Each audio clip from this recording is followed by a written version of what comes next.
오늘은 국정농단의 스모킹건인 최순실 태블릿 PC가 처음으로 언론 보도된 지 1주년이 되는 날입니다.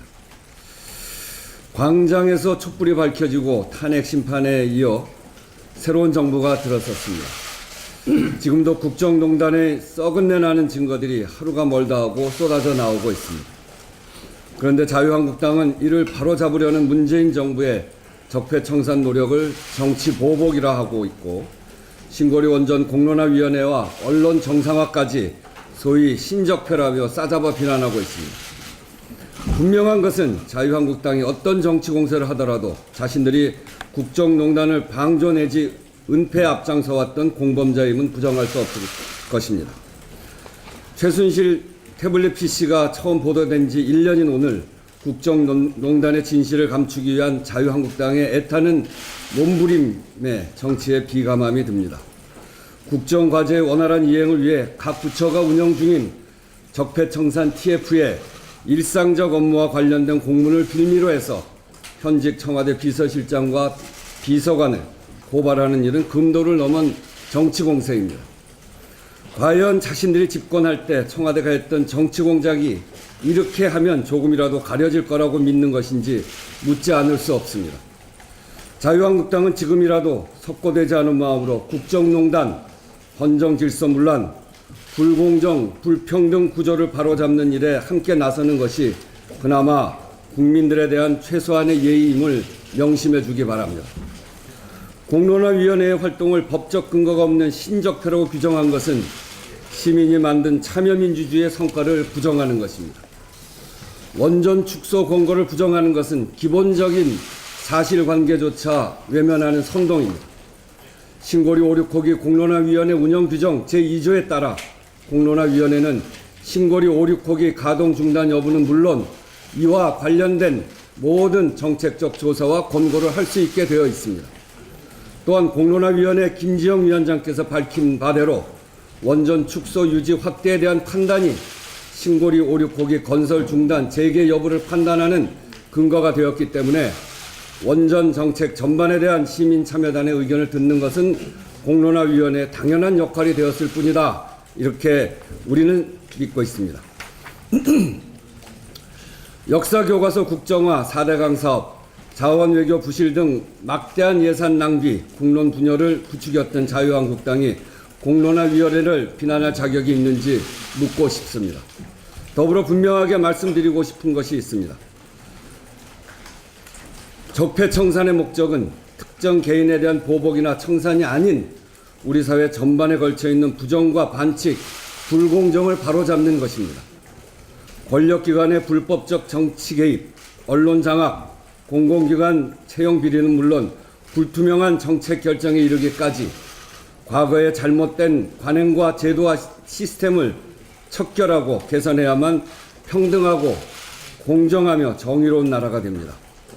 그래서 온 국민이 염원하는 새로운 대한민국, 노력한 만큼의 대가를 받는 공정하고 투명한 중산층과 서민의 나라의 문을 열 수 있도록 사회 대개혁의 길에 야당이 적극 나서주기를 부탁드립니다. 앞으로 남은 국감에서만큼은 여야가 함께 낡고 부패한 과거를 청산하고 새로운 미래를 여는데 협력할 수 있기를 기대하겠습니다. 오늘 문재인 대통령과 노동계가 첫 간담회 자리를 가집니다. 오늘 간담회는 그간 노동계를 국정의 주요 파트너로 인정하고 대접하겠다는 문재인 정부의 방침을 실천하는 것입니다.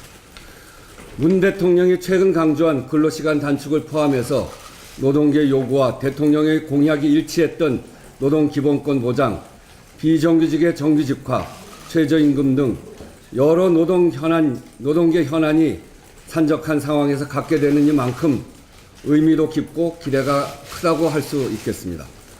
향후 5년간 현장의 목소리가 담긴 노동정책 실현을 위해서는 무엇보다 정부와 노동계의 지속적인 대화와 소통이 중요합니다. 또한 오늘을 계기로 노동계가 노동이 존중받는 시대를 내건 문재인 정부의 진정성을 믿고 양대 노총이 함께하는 사회적 대화가 복원되기를 기대합니다. 현재 노사정위원회는 노동계가 빠진 반쪽 기구가 되어 사실상 사회적 기구로서의 제 역할을 못해왔습니다. 노동계 출신 노사정위원장 취임 이후에 노사정위 정상화를 기대했지만 안타깝게도 아직까지 제자리 걸음입니다. 새 정부와 함께 발맞출 수 있는 지금이야말로 양대 노총이 사회적 대타협의 길에 나설 수 있는 좋은 기회입니다. 노사정 삼각편대가 모두 제대로 구성된 노사정위원회 완전체가 하루빨리 재가동되어 사회적 대타협의 중심축이 되기를 기대합니다.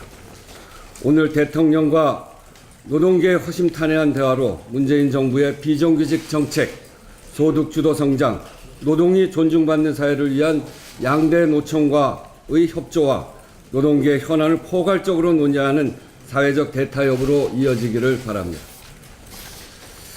한 가지 더 말씀드리겠습니다. 홍종학 중소벤처기업부 장관 후보자에 대한 야당의 비판이 과도합니다. 중소기업, 소상공인, 혁신성장의 정책, 불공정한 가불관계 현장의 구조적 문제 해결은 단언컨대 결코 책상머리에서만 나올 수 없습니다.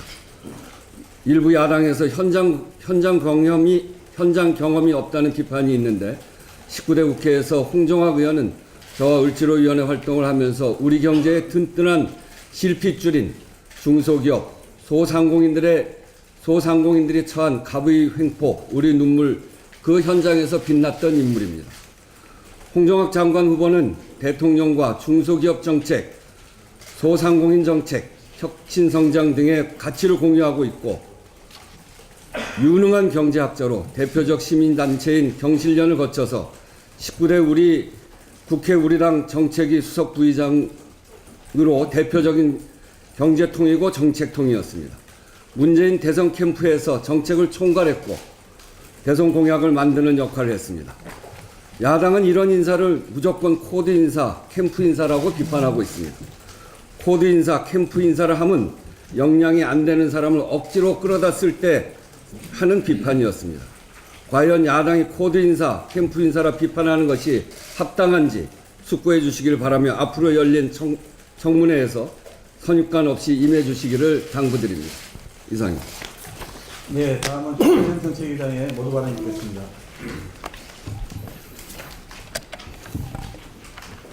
어제 홍준표 대표를 필두로 한 자유한국당의 두 번째 방미단이 전술핵 재배치 요구를 위해 미국으로 출국했습니다.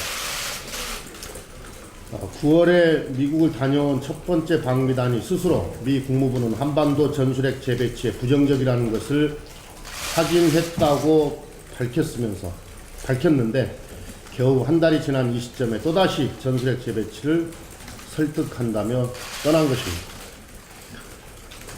동맹국인 미국의 부정적인 반응에도 아랑곳하지 않고 국격을 추락시키는 제1야당의 행태가 개탄스러울 따름입니다.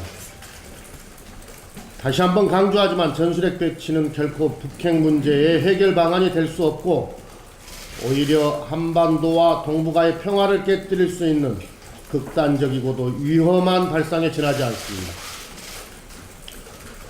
홍준표 대표는 출국하며 한국민의 여론을 전달하고 오겠다고 했는데 국민들은 제1야당이 국회 안에서 제 역할을 잘해주기를 바라고 있습니다.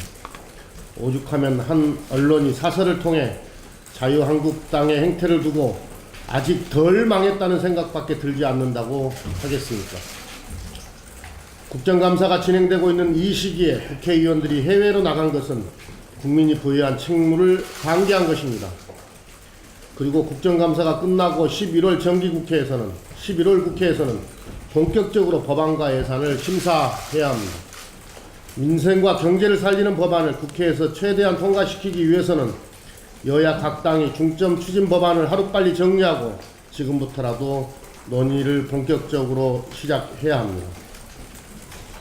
자유한국당은 제1야당의 품위를 스스로 깎아내리는 행동을 그만두고 국민을 위해서 민생 법안을 적극적으로 합의할 수 있도록 적극적으로 임해주기를 부탁드립니다. 농림축산식품부가 어제 반려견 안전관리를 강화하겠다는 방침을 발표했습니다. 최근 반려견이 사람을 물어 사망에 이르게 하는 등 잇따른 개물림 사고에 정부가 과태료 강화 등을 추진하기로 한 것입니다. 목줄하지 않았을 때 과태료를 현행 10만원에서 50만원으로 상향하고 명견의 범위도 확대하기로 했습니다. 그러나 명견의 범위, 단속 실효성, 안락사 도입 여부 등을 두고 논란이 계속되고 있고 무엇보다 주인에 대한 책임을 강화하기 위해서는 국회에서 법 개정이 필요한 상황입니다. 더불어민주당은 정부와 함께 반려동물 인구 1천만 시대에 걸맞도록 관련 법과 제도의 개선을 추진하겠습니다. 더불어민주당은 외국 사례와 국민 여론을 충분히 검토한 후 동물보호법의 민사사고에 대한 견주의 처벌 조항을 추가하겠습니다. 그리고 맹견의 범위를 명확하게 하고 견주에 대한 교육을 강화하는 등 안전관리에 관한 규정을 강화하겠습니다. 국민들이 안심할 수 있도록 빠른 시일 내에 세부적인 대책을 마련하고 법 개정을 추진하겠습니다. 반려동물 인구 1천만 시대에 중요한 것은 반려동물을 키우는 사람과 키우지 않는 사람 모두가 안심하고 살아갈 수 있는 환경을 조성하는 것입니다. 더불어민주당은 동물의 생명을 존중하면서 국민 안전도 함께 지키는 방향으로 동물보호법 개정을 추진하는 한편 펫 에티켓이라 불리는 반려견 소유자의 책임의식과 안전 의무를 강화할 수 있는 방안도 정부와 함께 지속적으로 연구하고 논의해 나가겠습니다. 국방부의 5.18 특조위는 어제 전두환 정권이 80위원회란 이름의 범정부 차원의 조직을 통해 5.18 민주화운동의 진실을 왜곡했다는 사실을 발표했습니다. 1985년 전두환 정권은 국회의원 선거에서 참패하고 사회 각계에서 5.18 진상규명을 요구하자 안기부, 국방부, 보안사, 육군본부 등이 참여하는 80위원회를 만들고 홍보대책 수립, 자료 수집, 백서 발간을 추진했습니다. 특조위는 80위원회의 구체적 활동 결과는 아직 확인하지 못했지만 광주사태 체험 수기 등 5.18 관련 군의 기록이 조작됐다는 사실을 확인했습니다. 특조위 조사를 통해 5.18 진상조사 특별법 통과 및 진상조사위원회 설치를 통한 철저한 진실규명이 필요하다는 것이 다시 한번 확인되었습니다. 특조위의 이건리 위원장은 가짜와 싸우고 있다며 군에 보관된 자료는 중요한 부분이 제대로 기재되어 있지 않고 군에 불리한 내용은 삭제된 것도 있다고 밝혔습니다. 또한 당시 관계자들이 40년이나 지난 일을 끄집어내 분란을 일으키냐며 집단 반발을 하고 있다고 전했습니다. 군에 보관된 자료가 전두환 정권에 의해 조작됐다는 사실이 밝혀진 만큼 더불어민주당은 당론으로 발의한 5.18 진상조사 특별법을 하루빨리 처리해서 진상조사위원회를 구성하고 당시 관련자들의 증언 진술을 확보하는 등 5.18의 진실을 반드시 밝히겠습니다. 군이 국민을 학살했던 미완의 과거사 정리를 위해 야당도 법안 처리에 적극 협조해 주기를 기대하며 5.18의 진상을 알고 계신 당시 관계자분들이 지금이라도 양심선언과 진실 고백에 나서 주시기를 부탁드립니다. 예, 현안바라입니다. 다음은 홍표 정책수석부장의 말씀 듣겠습니다. 네, 어제 산업이 국정조사 중에 공론화 관련돼 가지고 여러 가지 논의가 있었습니다. 그러나 다만 제가 분명히 말씀드리고 싶은 거는 신고기 오류코기 폐지 및 원전 축소와 관련돼선 지난 대선을 전후한 시점에서 대부분의 주요 정당과 후보들께서 공통적으로 말씀하셨던 내용입니다. 몇 가지만 제가 소개해 드리겠습니다. 우선 홍준표 자유한국당 후보께서는 2017년 4월 15일 울산시청 울산지역 공약 발표 내용에서 이렇게 말씀하셨습니다. 원자력 발전소 짓는 일을 지향하겠다. 가능하면 신재생 에너지 쪽으로 에너지 정책을 바꿀 것이다. 후쿠시마 원전 사고로 큰 재앙이 발생했다. 우리도 원전 문제에 만전을 기해한다. 이렇게 얘기하셨습니다. 유승민 바른정당 후보께서는 여러 차례 아주 다양한 말씀을 해주셨습니다. 2016년 10월 6일 부산대 특강에서 신고리 오류코기를 원점에서 재검토하고 기존 원전의 내진 강화, 노후 원전의 폐기를 고려한 대안을 마련해야 한다. 2017년 2월 6일 울산 MBC 교양 프로그램에서는 신규 건설은 중단하고 기존 안전을 보강해야 한다. 월성 1호기처럼 30년 지난 노후 건전은 수명 건전을 재검토해야 된다. 2017년 1월 25일 대구 기자간담회에서는 신규 원전 건설 중단 및 기존 원전 시설의 안전진단이 필요하다 이렇게 얘기하셨습니다. 국민의당 안철수 후보께서는 국민의당 대선 후보 경선 5차 TV토론 2017년 3월 27일입니다. 이렇게 말씀하셨습니다. 고리 원전은 반경 30km 이내 인구가 380만 명이 살고 있다. 안전에 대한 우려가 굉장히 커지고 있다. 수명이 다 된 원전을 폐쇄하고 신고리 5, 6호기 건설을 중단하고 전면 재검토해야 된다. 계획되어 있는 원전들을 백제화해야 한다. 라고 말씀하셨습니다. 아울러 환경TV가 대선주자 5인 서면 인터뷰를 받았습니다. 2017년 3월 24일입니다. 모든 대선주자 5인이 공통적으로 서면으로 제출한 것이 신규 원전 건설을 중단하고 수명이 다한 원전은 재가동을 금지할 필요가 있다라고 얘기하셨습니다. 도대체 이것이 우리 당의 입장과 뭐가 다른지 모르겠습니다. 선거 때만 얘기하고 선거가 지나면 정부 여당의 발목을 잡기 위해서 자기 입장을 모르쇠하고 바꾸는 것이 정치입니까? 국민들이 정치에 무관심하고 정치에 냉소하게 되는 이유는 정치권이 싸워서가 아니라 제가 늘 얘기하지만 정치권이 약속을 지키지 않아서 그렇습니다. 대선이나 총선 때 자기들이 했던 약속을 선거가 지나면 언제 약속했냐는 듯이 모르쇠로 일관하고 그 약속을 손바닥 뒤집듯이 뒤집는 그런 정치권의 행태가 정치 불신과 국민들의 냉소를 만들어내는 주 원인이라고 생각합니다. 이제 그 신고리 5, 6호기 공론화 과정은 충분한 그 성숙 민주주의에 좋은 성과를 거뒀다고 생각합니다. 일부 지적이 전문가에 대해 왜 전문가 의견보다 일반 시민들의 의견을 물었냐 얘기하는데 저는 그렇게 생각하지 않습니다. 잘 아시는 것처럼 미국의 유명한 경제학자의 스티글리츠 교수가 얘기한 그런 그 노벨 경제학상 받은 이론이 포획 이론이라는 게 있습니다. 즉 이것은 감시기관 규제자가 피규제자에게 사실상 넘어갔다는 거지. 이게 뭐 뇌물을 먹었다 이런 얘기하면 좀 다른 얘기입니다. 사실상 여러 가지 그 관계를 통해서 사실상 그 피규제자 입장에 사실상 동조하게 되는 경우고 감시자가 피감시자 입장에 쓰게 되는 겁니다.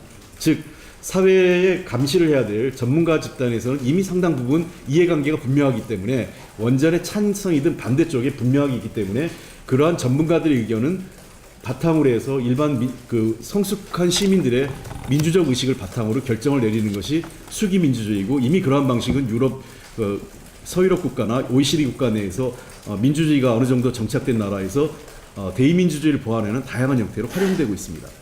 우리는 물론 모든 문제를 이런 공론화 과정에 붙이는 것은 바람직하진 않습니다만 사회적 갈등이 매우 첨예한 이 이슈에 대해서는 이런 공론화 과정을 충분히 활용할 수 있는 것을 검토하는 것도 그리고 이러한 방안을 국회가 선제적으로 제도화하고 안착시킬 수 있는 것을 모색해 보는 것도 매우 중요한 우리의 몫이라고 생각을 합니다.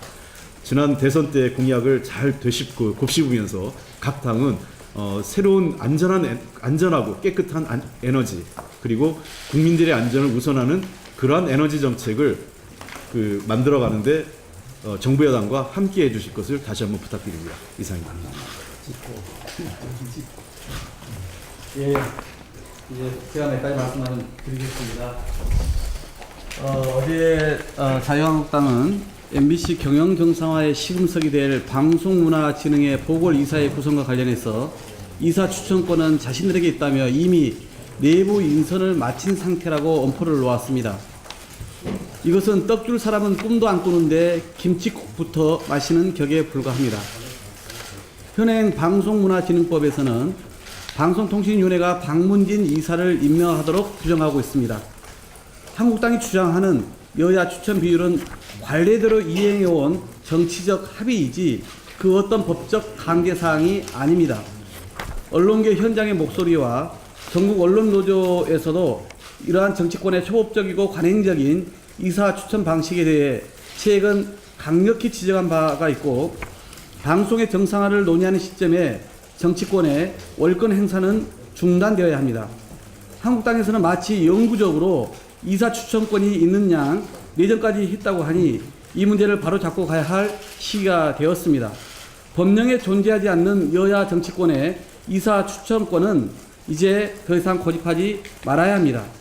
새로 법령 개정이 되어 여야 추천권을 명시하지 않는 한 지금의 법대로 이사 임명은 방통위에 전적으로 맡겨야 합니다. 그래서 어제 우원식 원내대표께서 민주당은 더 이상 이사 추천에 관해 고집하지 않겠다고 말씀하신 겁니다. 공영방송을 정치 권력으로부터 완전히 독립시키기 위해 초법적이고 관행적인 이사 추천의 기득권부터 바로 잡아야 합니다. 나눠 먹기식 정치 흥정의 구태로부터 이제 함께 벗어날 수 있기를 촉구드립니다. 오늘 공론화위원회 관련해서 말씀들이 많이 나왔는데 저도 한 말씀만 더 드리겠습니다. 신고리 오르코기 공론화위원회 활동에 대해서 일부에서 헛돈을 쓴 거다, 책임 회피를 미화한다는 지적이 있습니다. 이는 잘못된 주장이고 극히 일면만을 부풀린 겁니다. 과거 사회적 갈등이 극심했던 방사성 폐기물 처분장, 즉 방패장 건설 역사를 돌아보면 지금 공론화위원회의 역할이 사업의 부작용과 사회적 갈등 비용은 줄이고 국민 여론을 결집시키는 역할이 지대에 있다는 점을 확인할 수 있습니다. 과거 방패장의 경우 첫 후보지를 정부가 일방적으로 정한 것은 1986년이었는데 2005년 경주로 최종 부지가 결정되기까지 19년이나 걸렸습니다. 그동안 후보지는 5차례 이상 바뀌었고 그때마다 경상도, 충청도, 전라도 등 전국을 벌집 쑤시듯 뒤집어 놨습니다. 이육간에도 서로 얼굴 안 보는 사태가 일어났고 방패장 설치 비용은 계속 증가했습니다. 각종 사회적 갈등과 시위, 의견 대립이 첨예하게 일어났던 방패장 문제를 해결할 수 있었던 것은 2005년도 주민투표 제도를 도입하여 부지 선정의 시작부터 주민 의견을 적극 수렴했기 때문입니다. 지금의 공론화위원회도 이와 같이 논란이 되는 사회적 쟁점에 대해 국가가 나서서 시민, 국민 의견을 적극적으로 수렴하여 결과를 도출하였기 때문에 사회적 의미가 큰 겁니다. 결과적으로 사회적 갈등 비용을 크게 전략하였고 사회적 합의를 통해서 결론에 도달함으로써 상대 의견을 존중하며 국민이 동의하는 결과를 내릴 수 있었습니다. 이러한 시민 참여형 민주적 공론화, 사회적 합의 시스템을 구축한 사례는 정부 수립 이후 최초이고 그 사회적 경제적 효과는 1,000억 원 이상의 기대효과가 있을 겁니다. 배아 복제와 같이 인류 전체가 고민해야 될 문제나 100만 분의 1이라도 사고가 발생할 수 있는 문제와 같이 과학기술의 힘만을 뛰어넘는 문제에 대해서는 사회적 합의 도출을 위한 시도는 선진국에서부터 이미 시작되었습니다. 제가 생각상 그 사례는 생략하겠습니다. 촛불 시민의 힘으로 탄생한 정부가 시민의 참여와 수기민주주의로 사회적 문제 해결을 추구하는 것은 지극히 당연한 일임을 다시 한번 강조드립니다.